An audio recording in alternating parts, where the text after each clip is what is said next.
Good morning बच्चों। आज हमारा चैप्टर है करंट इलेक्ट्रिसिटी। इसमें कुछ पॉइंटर्स हैं। नंबर 1 है electric current, conventional current, drift velocity, current density, ohm's law, और इनका रिलेशनशिप है resistance, resistivity, conductance and conductivity. 7 पे है हमारे पास टेम्परेचर डिपेंडेंस ऑफ रेजिस्टेंस। 8वें नंबर पर है हमारे पास colour code for carbon resistor. 9 है series and parallel combination of resistor. 10वें नंबर पे है EMF and potential of cell. Next है इंटरनल रेजिस्टेंस ऑफ सेल।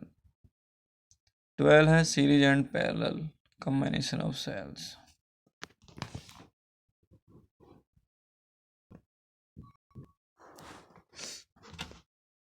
अब आ जाइए हमारे पास इलेक्ट्रिक करंट क्या है।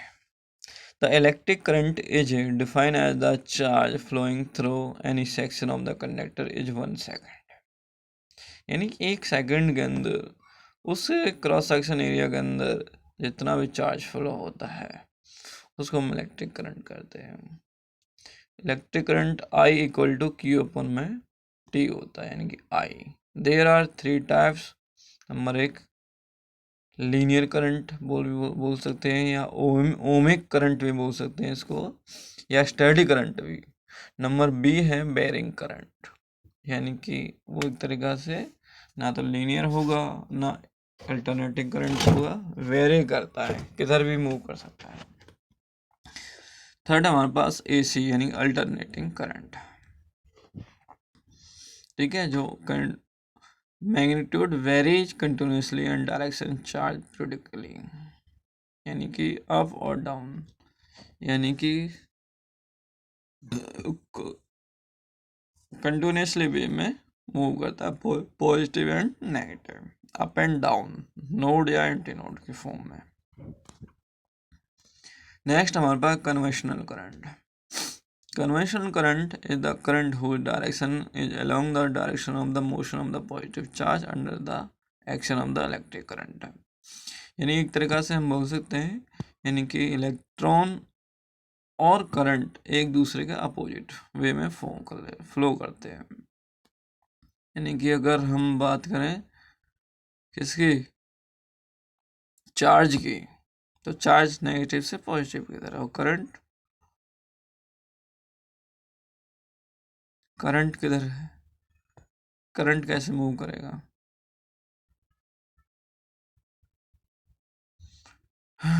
करंट हमेशा इलेक्ट्रॉन के अपोजिट में करेगा। ठीक है, तो यानी कि चार्ज पॉजिटिव से नेगेटिव और इसे नेगेटिव से पॉजिटिव की तरफ। नेक्स्ट हमारे पास drift velocity and current. Drift velocity is defined as the velocity with which the free electron get dripped toward the positive terminal under the effect of the applied electric field।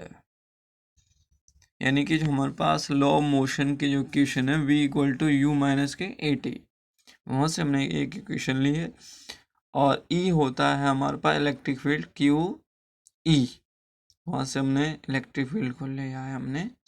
तो दोनों इक्वेशनों को यहाँ पे very करा करके I आ गया हमारे पास नंबर ऑफ इलेक्ट्रॉन A और VD is the drift velocity और E इज द हमारे पास electron charge, N is the number of density, M is the mass of electron, A is the हमारे पास क्रॉस सेक्शन एरिया, और L है हमारे पास जितने में कोई कंडक्टर फ्लो कर रहा है, length. Current density, current density at a point within a conductor with current through a unit area of the conductor around that point provide that area is perpendicular to the direction of flow of current at that point। यानी कि J, इसको capital J से हम denote करते हैं, J equal to I upon में A। I हम निकाल चुके हैं, नंबर ऑफ इलेक्ट्रॉन VAD, यानी कि A से ये कैंसिल हो जाएगा तो नंबर ऑफ इलेक्ट्रॉन VD बचेगा। हमारे पास है नेक्स्ट है ओम्स लॉ। ओम्स लॉ सभी जानते हैं, V डायरेक्टली प्रोपोर्शनल I होता है या I डायरेक्टली प्रोपोर्शनल V होता है। There are 2 types. Non ohmic और ओमिक। जो ओम्स लॉ को भी करता है वह ओमिक रेजिस्टेंस है, और जो ओम्स लॉ को वेरी नहीं करता वो नॉन ओमिक रेजिस्टेंस है। ठीक है, रेजिस्टेंस हमारे पास V अपॉन में I होता है। रेजिस्टेंस में हम रेजिस्टिविटी भी निकालते हैं। Resistivity is the reciprocal of the resistance. तो रेजिस्टिविटी हमारे पास जो है रो से हम डिनोट करते हैं, और जो I है हमारे पास I करंट डेंसिटी, यहाँ की जो करंट हमने निकाला था इलेक्ट्रिक करंट ड्रिप वेलोसिटी से NEAVD, यहाँ से हम इन दोनों का रिलेशनशिप निकाल करके कौन सा E वाला E अपॉन में M और टाउ दोनों की वैल्यू पुट करके हमारे पास R की वैल्यू निकाली जाती है, और R is the reciprocal of the resistivity.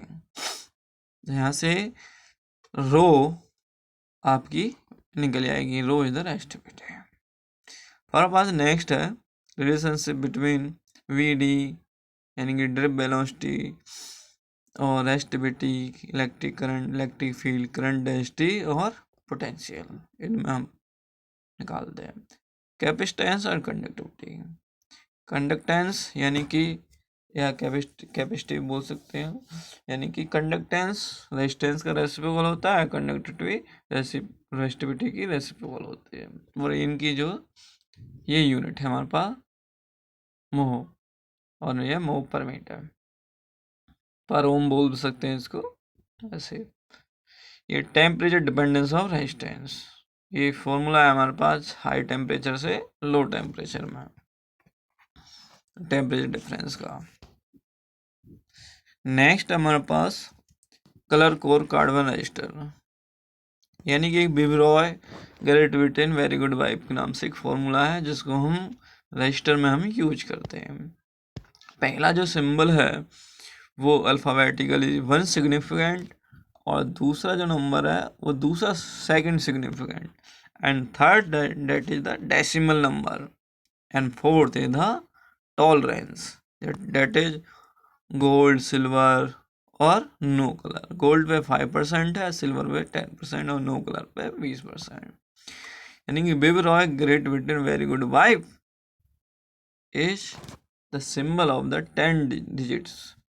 तो बी से ब्लैक, बी से ब्राउन, आर से रेड, ओ से ऑरेंज और वाई से येलो, जी से ग्रीन, वी से ब्लू और वी से वायलेट और जी से ग्रे और डब्ल्यू से वाइट।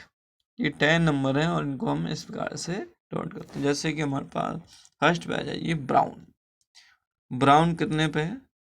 1 नंबर पे है तो 1 ले लिया। वी वॉयलेट, वॉयलेट के नंबर पे 7, तो कितना हो गया 7। सेकंड का सेकंड डिजिट और फर्स्ट का फर्स्ट डिजिट। अब थर्ड है हमारे पास बोल्ड में दे रखा है ब्लैक। ब्लैक का कितना नंबर है हमारे पास? 0, तो डेसिमल नंबर में कितना आ जाएगा? 10 की पावर 10। और नेक्स्ट टॉलरेंस गोल्ड दे रखा है, और गोल्ड का कितना होता है? 5%, तो 17 plus 5 plus minus 5% ohm, that is the resistance. ठीक है, ये 4 प्रॉपर्टीज है कार्बन के रजिस्टर की, यानी कि पहले पॉइंट में दे रखा फर्स्ट सिग्निफिकेंट, सेकंड में दे रखा सेकंड सिग्निफिकेंट, थर्ड में दे रखा डॉट, डेसिमल, मल्टीपल, और फोर्थ में दे रखा टॉलरेंस। इस प्रकार से हम इसको यूज करते हैं। नेक्स्ट हमारे पास रजिस्टर जो होते हैं वो हमारे पास सीरीज और पैरेलल में होते हैं। सीरीज में रजिस्टर किस प्रकार से जोड़ते हैं ये भी है, जानते हैं आप, और पैरेलल में कैसे जोड़ते हैं। एक हमारे पास ईएमएफ होता है। ईएमएफ और पोटेंशियल दोनों थोड़ा थोड़ा डिफरेंस होता है, यानी कि ईएमएफ हमारे पास ओपन सर्किट में ड्रॉ करते हैं और इसको पोटेंशियल को क्लोज सर्किट में, दैट इज इसको बोल सकते हैं ओपन सर्किट और क्लोज सर्किट। इसमें ये इंडिपेंडेंट होता है रेजिस्टेंस पे और ये इंडिपेंडेंट नहीं होता, ये डायरेक्टली प्रोपोर्शनल रेजिस्टेंस होता है। इसमें हम ईएमएफ में सोर्स के लिए निकालते हैं। इसमें measure of 2 points of circuit होते हैं। फर्स्ट क्या, यानी कि इसको हम बोलते हैं वी ए माइनस के वी बी। नेक्स्ट है हमारे पास internal resistance of cell, the opposite offer by electrolyte of the cell to the flow of electric current। through is called the internal resistance of the cell. अब इसमें कुछ factors हैं, कुछ factor तरीका, कुछ फॉर्मूलाइज हैं. Larger the separation between the electrode of the cell, more length of the electrolyte through which current has to flow, and consequently higher value of internal resistance. Second, greater conductivity of the electrolyte, lesser is the internal resistance of the cell. Third, हमारे पास internal resistance of the cell is inversely proportional to the common area of the electrolytes dipping in the electrolytes. अब fourth में हमारे पास दे रखा है ई हमारे पास एक potential है, और potential E equal to V, यानी तो हमारे पास पोटेंशियल और ई दोनों वोल्टेज है, तो दोनों वोल्टेज क्या हो गए, इक्वल. अब इसमें इंटरनल निकालना है, एक एक्सटर्नल दे रखा है, तो V equal to V plus में V, स्मॉल में V, तो कैपिटल V आई आर हो गया और small V small I R हो गया, और यहाँ से I कॉमन ले लिया, I प्लस में R हो गया, और I की वैल्यू कितना आ गई, E अपन में R प्लस में R. सिमिलरली हमारे पास E इक्वल टू V के बराबर है और L1 अपन में L2 के बराबर है. ठीक है, यहाँ पर ये फॉर्मूला हमने लगाया E माइनस के V अपन में V. E माइनस के V दोनों हमारे पास क्या है, वोल्टेज है, पोटेंशियल डिफरेंस. अगर E अपन में V निकालें तो हमारे पास लेंथ भी आती है, जिसको बोलते हैं L1 अपन में L2. नेक्स्ट हमारे पास cells in series combination. Cells are connected in series when they are joined end to end so that the same quantity of electricity must flow through each cell. यानी कि इसको बोलते हैं EMF से. ठीक है, सीरीज में, यानी कि हम बैटरी को किस प्रकार से, हम सेल को किस प्रकार से जोड़ते हैं. ठीक है, तो फर्स्ट पॉइंट्स में देख लीजिए. The EMF of the battery is the sum of the individual EMF. सबका सम होता है, यानी कि सबको जोड़कर एक बैटरी बनाई जाती है, बहुत सारी बैटरी को. The current is each cell is the same and identical with the current in the entire arrangement. यानी सब बैटरियों का करंट सेम होता है, इसलिए इनको अरेंजमेंट फ्लो में लगाया जाता है. थर्ड है total internal resistance of the battery is the sum of the individual internal resistance, यानी कि नंबर ऑफ इलेक्ट्रॉन्स. ये आएगा हमारे पास टोटल करंट कितना आ जाएगा, नंबर ऑफ इलेक्ट्रॉन अपॉन में नंबर ऑफ कितनी बैटरी जो हमने यूज करी है, और कितना इस सर्किट में करंट फ्लो हो रहा है, यानी कि रेजिस्टेंस. तो प्लस में कितना आ जाएगा, रेजिस्टेंस. अब हमारे पास है पैरेलल में तो आप पता है पैरेलल में इस प्रकार से जोड़ेंगे. Cells are said to be connected in parallel when they are joined to positive or negative. यानी कि पॉजिटिव टू पॉजिटिव और negative to negative. The current is divided between the cell. यानी कि अगर हमें पैरेलल में लगानी है तो पॉजिटिव को पॉजिटिव से, नेगेटिव को नेगेटिव से हम इसको ड्रॉ करते हैं. ठीक है, सेम फॉर्मूला वही है हमारे पास. नेक्स्ट हमारे पास किरचॉफ्स लॉ. अब इसमें से हमारे पास जो इम्पोर्टेंट है किरचॉफ्स लॉ है, वे पोटेंशियोमीटर. दो चीज आपको ध्यान रखनी है. किरचॉफ्स लॉ के दो लॉ हैं, एक वोल्टेज लॉ होता है, एक करंट लॉ होता है. इसको एक लूप और एक जंक्शन के नाम से जाना जाता है. तो करंट लॉ, इसमें सारे करंट का जो क्या होता है, नेटवर्क जीरो होता है. The observing sum of the electric current at a junction in any electrical network is always zero. ठीक है, तो I1 माइनस के I2 माइनस के I3 प्लस I4 माइनस के I5 इक्वल टू जीरो. यानी कि जिनके अपोजिट डायरेक्शन है वो नेगेटिव में, और जिनकी अपवर्ड डायरेक्शन है वो पॉजिटिव में, और दो सब का सम क्या हो जाएगा, जीरो हो जाएगा. देखिए, incoming current is the positive and outcoming current is the negative. सबका सम जीरो. नेक्स्ट हमारे पास वोल्टेज लॉ, इसको लूप लॉ के नाम से जाना जाता है। इसमें एक टू लूप्स यानी कि दो लूप बनते हैं, जिसका फॉर्मूला हमारे पास दे रखा है, the algebraic sum of the potential drop EF along any close path in electrical network is always zero. ठीक है, तो इसमें हमारे पास एक लूप बनेगा ए बी सी ए, और दूसरा बनेगा हमारे पास ए सी डी ए, और तीसरा और भी बन जाता है A B C D A, यानी कि ज़्यादा से ज़्यादा 3 लूप बन सकते हैं अगर, और अलग अलग डायग्राम पर डिपेंड है।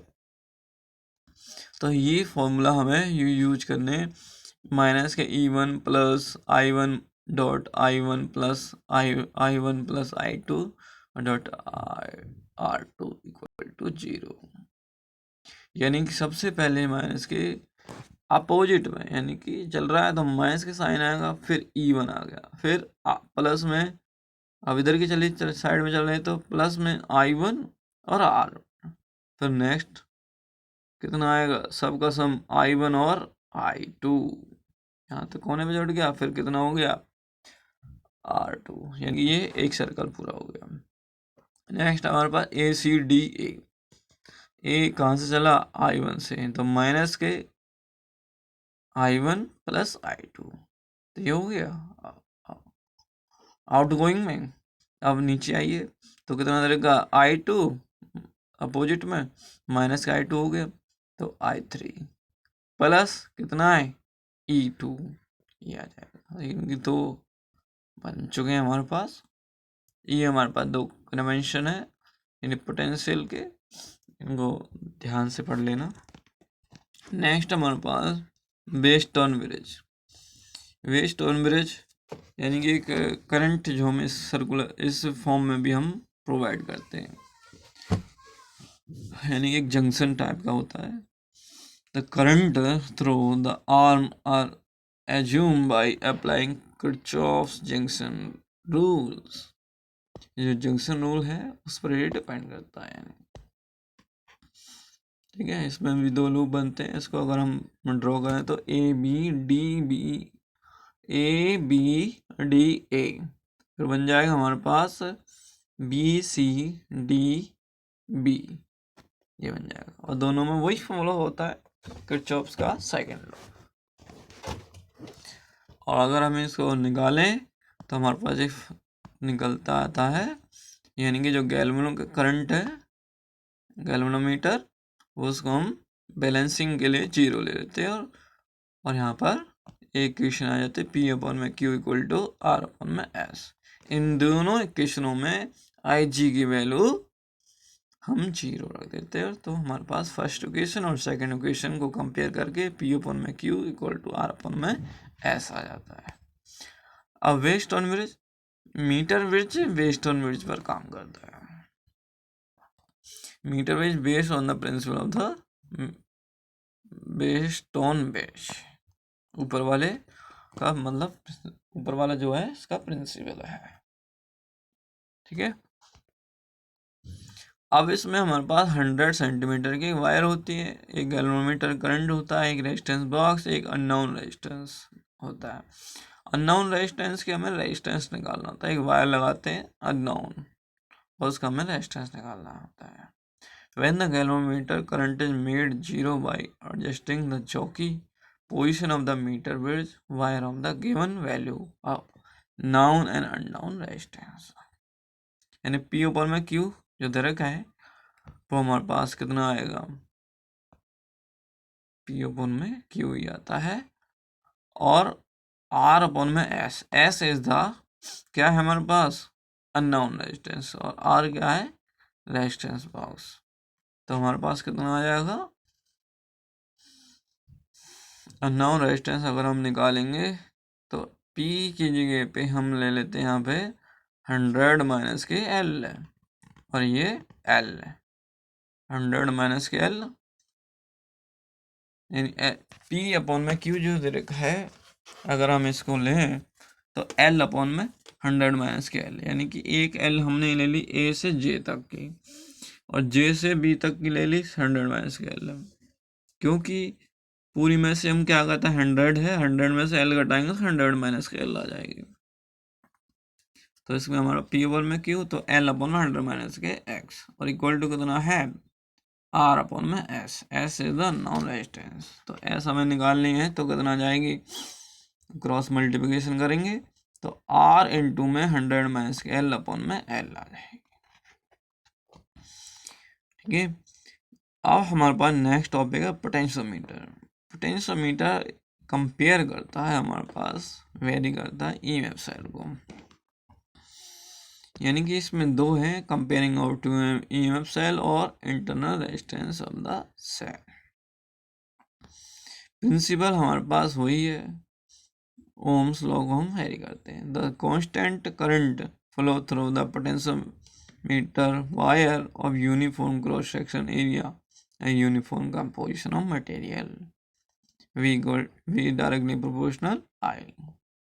अब नेक्स्ट हमारे पास इसको अगर हम कंपेयर कराएंगे, इसमें दो बैटरी हम यूज कराते हैं बैटरी एलिमेंटर के अलावा, और दो एलिमेंटर E1 E2 ये होते हैं लैग्रांज सेल और डेनियन सेल। तो कंपेयर कराने के लिए हम दो बैटरी हम यूज करते हैं, दोनों बैटरी को आपस में हम कंपेयर कराते हैं। इसमें 400 सेंटीमीटर की वायर होती है जो 100 से चालू होकर के 400 तक हम यूज करते हैं इसको, यानी कि इसमें हम जोड़ते कैसे, बैटरी एलिमेंटर का पॉजिटिव दोनों बैटरियों के पॉजिटिव से हम कनेक्ट करते हैं, और उसके बाद हम बैटरी का नेगेटिव की से और की का रियोस्टेट से, रियोस्टेट का पोटेंशियोमीटर की किट के बी पॉइंट से हम जिसको जोड़ते हैं।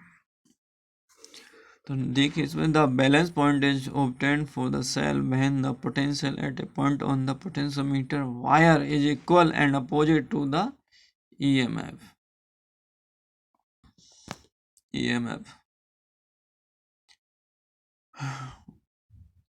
ईएमएफ होती क्या है, electromotive force of the cell.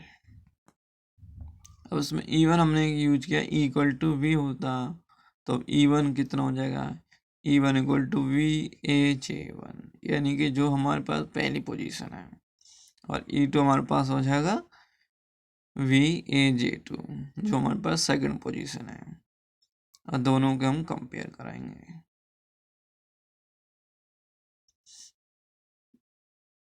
एक होता है हमारे पास इसमें internal resistance of the cell, जहाँ पर ये E1 जो दे रखा है वहाँ पर एक हम रेजिस्टेंस बॉक्स लगा देते हैं एक बैटरी की जगह पे, और बाकी का सेम होता है। और यहाँ पे E1 E2 की जगह पे हम क्या लगाते हैं, E1 E2 तो रहता ही है, और इक्वल होगा V1 अपॉन में V2, और ये आ जाएगा आपका L1 अपॉन में L2, यानी जब हम कम कराते हैं E अपॉन में E2 equal to L1 upon में L2। नेक्स्ट में हमारे पास बन जाता है इंटरनल रेजिस्टेंस के R इंटू ई माइनस के V अपॉन में V, तो E माइनस के V अपॉन में V हो जाता है L1 माइनस के L2 अपॉन में L1। तो आज का चैप्टर यहीं तक था, तो सभी बच्चे ध्यान दें, इसको ज़रूर पढ़िएगा और इसको एक बार रिवाइज ज़रूर कीजिएगा। नमस्कार सभी बच्चों को।